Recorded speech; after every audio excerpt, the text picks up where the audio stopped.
নমস্কার।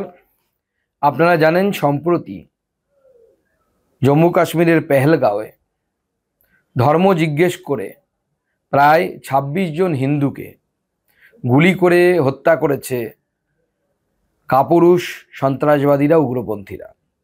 এর সাথে সাথে পশ্চিমবঙ্গের মুর্শিদাবাদ জেলায় ওয়াকফ আন্দোলনকে কেন্দ্র করে চন্দন দাস এবং তার বাবা হরগোবিন্দ দাসকে ঠিক একই কায়দায় খুন করা হয়েছে।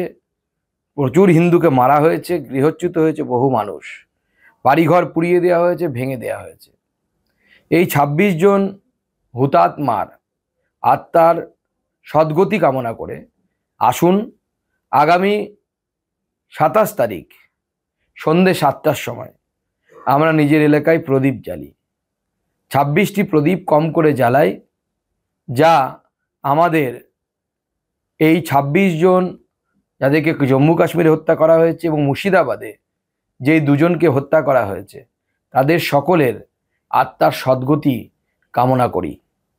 এবং আমরা এর মধ্যে দিয়ে বার্তা দিই যেই সকল পরিবারের পাশে আমরা আছি, সাথে আমরা আছি। নমস্কার।